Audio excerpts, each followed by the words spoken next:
হয়ে মারা যাক, নাসারা হয়ে মারা যাক, খ্রিস্টান হয়ে মারা যাক, বৌদ্ধ হয়ে মারা যাক, তাতে আমার দেখার কোনো বিষয় নাই। নবী নারাজ, হজ না করলে নবী নারাজ। যে মুসলমান নামাজি মানুষটা, যেই মুসলমান দানবীর মানুষটা হজ করে না, তার প্রতি আমার নবী খুশি না, আল্লাহ খুশি না। হজ করতে হবে, আর হজের দ্বারা আল্লাহ পাকের নবী বলেন ইজ্জত, সম্মান, মর্তবা, মর্যাদা আল্লাহ পাক বাড়ায়া দেন, ধন সম্পদ আল্লাহ পাক বাড়ায়া দেন।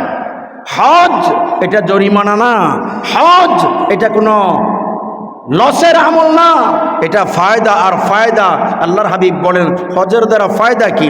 হজের দ্বারা ফায়দা হলো ওয়াল হজ্জুল মাবরুর লাইসা লাহু জাযাউন ইল্লাল জান্নাহ আও কামা ক্বালা আলাইহিস সালাতু ওয়াস সালাম।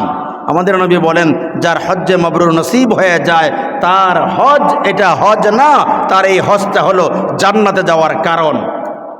লাইসা লাহু জাযাউন, কয় এই হজের কোনো জাযা নাই, ইল্লাল জান্নাহ, একমাত্র জাযা হলো হজের জান্নাত।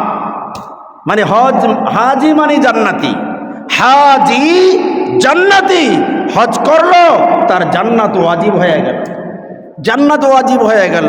কোন হাজির? যেই হাজির হজ আল্লাহ পাকের দরবারে কবুল হয়ে গেছে, যার মকবুল হজ নসিব হয়েছে। যে হাজি গুনাহ করে না, যে হাজির ব্যবহার আচার আচরণে অন্য মানুষ কষ্ট পায় না, যে হাজির আচার আচরণে অন্য মানুষ নিরাপদে থাকে, যে হাজির আচার আচরণে অন্য মানুষ আরাম পায়, শান্তি পায়, যে হাজির ব্যবহারে অন্য মানুষ খুশি সন্তুষ্ট, তার ব্যাপারে গুণগান গায়, তারই প্রশংসা করে। এই হাজি সাহেব অনেক ভালো মানুষ, নরম মানুষ, হজ করে আসছে, তার ভিতরে অহংকার নাই, তাকাব্বরি নাই, রাগারাগি নাই, ঝগড়া নাই, মারামারি নাই, ধমক নাই, কুদাকুদি নাই।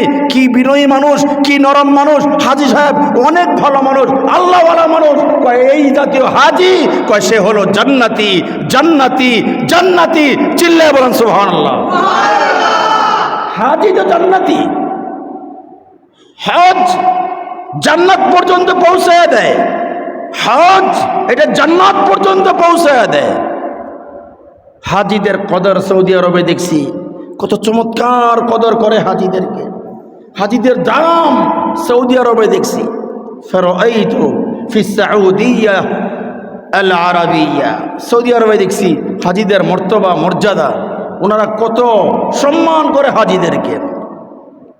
আল্লামা নববী রহমতুল্লাহি আলাইহি তিনি তার কিতাবেন এই হজ প্রসঙ্গে বলেন যে আল্লাহ পাক তার হজ কবুল করছেন কিনা তার আলামত কি? কয় তার আলামত হলো হাজি সাহেব হজ করার পরে, হজ করার আগে যে আচার আচরণ করছে, হজ করার পরে সেই আচার আচরণ আর নাই, পুরো পরিবর্তন।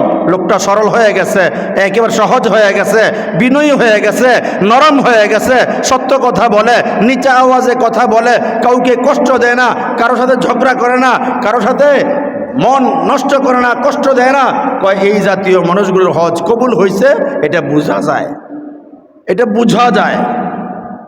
বাহরহাল জিল হজের মাস সামনে আসতেছে, আমাদেরকে হজমুখী হওয়া উচিত।